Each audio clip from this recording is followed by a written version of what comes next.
Bitcoin derretendo, tem gente falando até em espiral da morte. Será que ele perdeu as três coisas mais importantes que ele tinha? Escassez da moeda, moeda de troca e também meio de investimento e até especulação? É o que tá falando aqui essa matéria do Invest News. Então, se o Bitcoin não serve para nada, para que ele serve, hein? Será que é verdade tudo isso mesmo? Vem comigo no like que eu vou te explicar.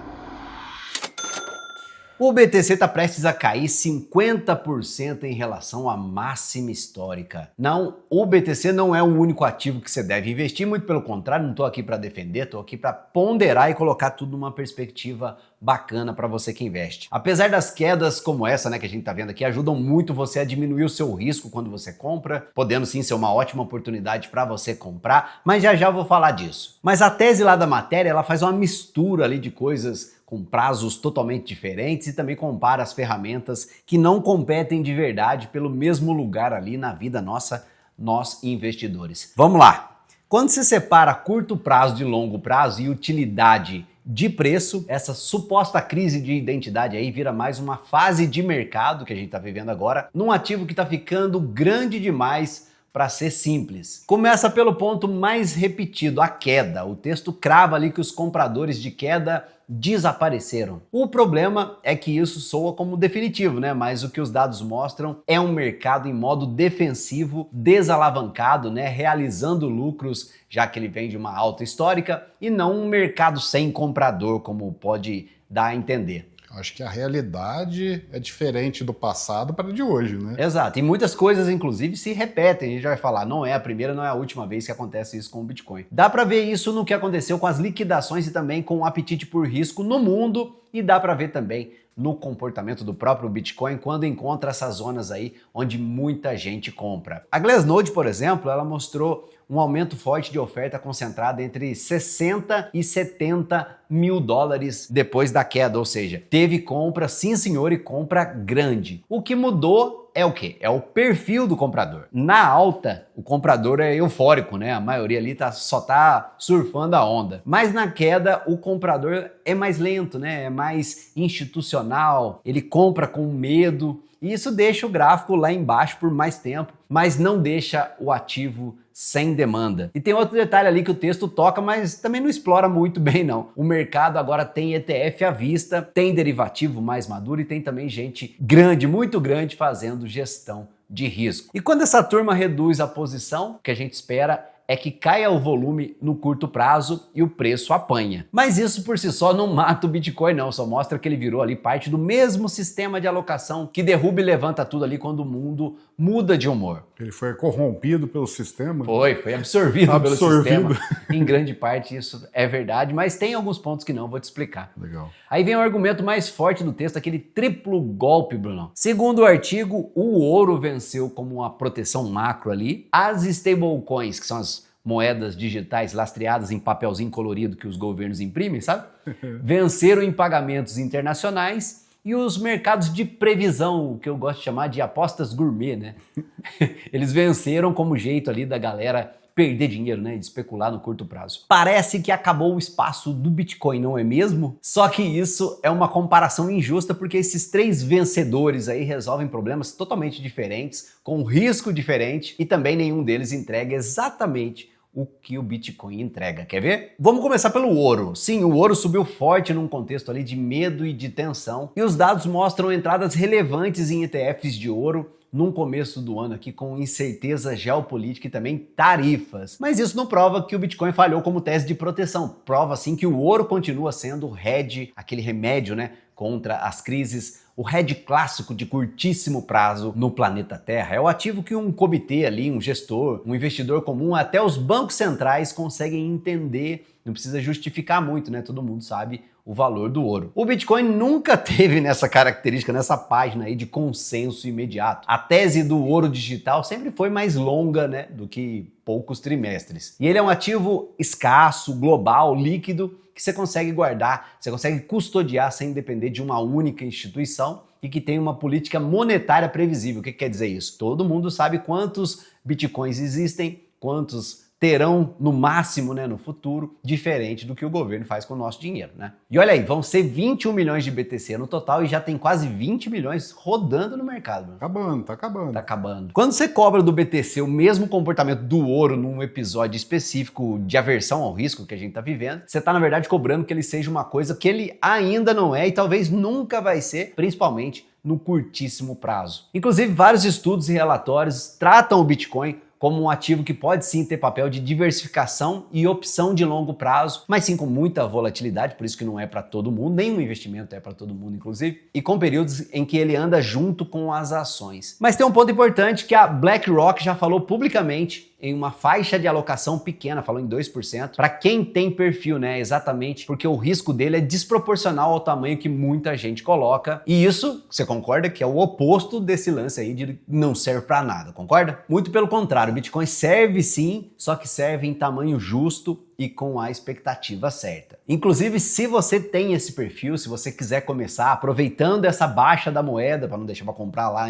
quando tá na alta e depois reclamar que o negócio é bolha, começar a inventar um monte de coisa por aí. Que caiu depois. Né? Então, dá para você começar com os seus primeiros BTCs, comprar suas primeiras criptos no link do primeiro comentário. E é claro que eu recomendo para você a segurança da maior corretora do mundo, que é a Binance, para isso. Bom, agora o lance de transferir dinheiro. As stablecoins venceram o Bitcoin? Será isso? O texto diz que elas ganharam sim, senhor, e lembra que até um Cash App, que é um sistema de pagamento com 57 milhões de usuários, passou a suportar as stablecoins. Isso é verdade, mas a conclusão implícita é que ela não funciona, que stablecoin substitui o Bitcoin. Não substitui não, porque stablecoin não é um ativo escasso e nem é um ativo sem emissor. Stablecoin na prática é um real, um dólar digital ali com uma promessa de resgate por trás. E promessa de resgate, vamos combinar que é algo totalmente contra o princípio do Bitcoin, né? Que é desconfiar, inclusive não depender da responsabilidade dos governos, coisa que não existe mesmo. Bitcoin ou tem ou não tem, acabou. Exato. E é o tipo de coisa que funciona maravilhosamente lá nas stablecoins até o dia que para de funcionar, né? As stablecoins podem sofrer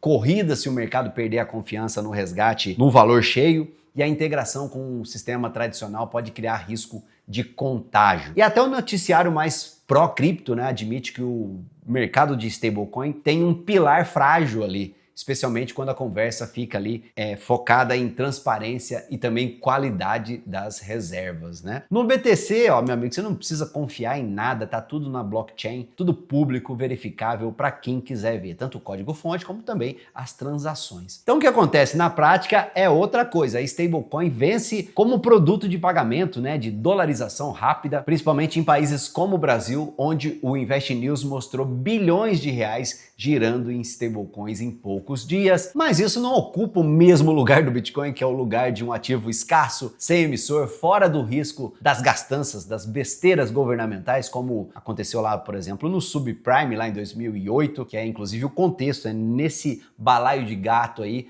que justificou a criação do BTC, inclusive tem no primeiro bloco da blockchain. Inclusive, Bruno, coloca pro pessoal aqui em cima a nossa série Bitcoin Absoluto, onde a gente fala para você direitinho como que funciona o BTC. Tenho certeza que você vai gostar. Tá aí, legal para quem quer começar, né? Exatamente. E tem ainda um detalhe que o texto usa como símbolo de abandono, mas dá para ler como maturidade, né? Esse lance aí do Cash App aceitar stablecoins não quer dizer que ele largou o Bitcoin, ele está só adicionando mais um produto para atender casos de uso diferentes. Isso é exatamente o que as empresas fazem quando elas percebem que um determinado tipo de cliente não está nem aí com a ideologia do BTC, não, ele só quer mandar dinheiro. E se a gente for falar de pagamento de Bitcoin, não dá para fingir que não está acontecendo isso no BTC, tá? A Lightning Network, ela vem aumentando volume e uso também, tá? Com estimativas de mais de $1 bilhão em volume mensal em novembro de 2025, em milhões de transações, segundo dados compilados a partir de operadores e analisados pela empresa River. Aí chega a parte do trading, a adrenalina, aquela coceirinha ali de ganhar dinheiro rápido, sabe? Que pode até dar certo no começo, como qualquer aposta, né? Jogar moeda pra cima, mas continua aí, você não vai te levar pra lama se você continuar tentando, né? Aqui a gente fala especificamente dos mercados de previsão. Você lembra, Brunão, da brasileira que criou lá o Cauchy? Brasileira que criou um mercado de predições lá. Sei.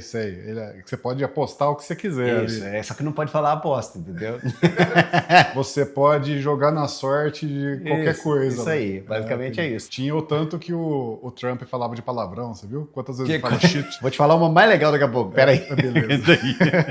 O texto diz que o Polymarket e o Cauchy estão vencendo aí como instrumento especulativo e que até a Coinbase entrou nisso. Aqui o contra-argumento da minha parte aqui é bem simples, né? Isso não é concorrência com o Bitcoin, é concorrência por tempo de tela, de repente, né? Com um tipo específico. Eu ia falar investidor, mas é o apostador, né? Mercado de previsão pode ser divertido, eu acho uma desgraça, mas pode ser divertido. Dá manchete, mas tá entrando ali numa zona cinza, sabe? Regulatória confusa. Tem Estado processando, juiz dando liminar, briga pública se isso é um derivativo ou se é um jogo. Um produto que ainda tá discutindo se pode operar em certos lugares, não é exatamente o novo rei da parada ali, o rei da cocada preta, como falam os jovens hoje, Bruno.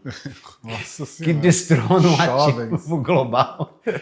24 horas com liquidez gigante e acesso a qualquer canto. E olha a ironia, né? Muita coisa desse universo aí de previsão usa o quê? Stablecoin, e a Coinbase está no meio aí como custódia e infraestrutura. Isso pode acabar puxando mais gente pro ecossistema cripto, não o contrário. Olha aí, Brunão. Olha essa aposta aqui, Brunão. Olha essa predição.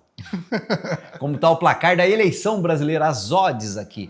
Quem que você acha desses aí vai ganhar? Tem gente aqui, se você acertar, você ganha 50 vezes o que você apostou. Vontade de sair correndo que dá. Então. Agora vamos para a frase mais agressiva aqui do texto. Olha o que foi dito. O Bitcoin não tem fundamentos tradicionais, o valor depende da crença e a narrativa era o número sempre sobe, só vai pra cima, foguete não tem ré. Eu digo que é meia verdade e meia simplificação, porque sim, Bitcoin não tem fluxo de caixa, não é uma ação, moeda não dá cria, como a gente fala, né? Por isso que moeda não é investimento, né? Ela não gera proventos. Só que dizer que ele não tem fundamento ou é ignorância ou alguma outra coisa, né? Ignorar que o Bitcoin tem fundamentos, sim, na rede, fundamentos de segurança, de adoção, que são, sim, muito mensuráveis e que vários players institucionais, inclusive, usam para construir uma tese. Você consegue, sim, medir o custo de produção, quanto que as mineradoras, né, gastam em energia, né, para colocar um Bitcoin no ar, que são as mineradoras que fazem isso, o hash rate, que é a força computacional da rede,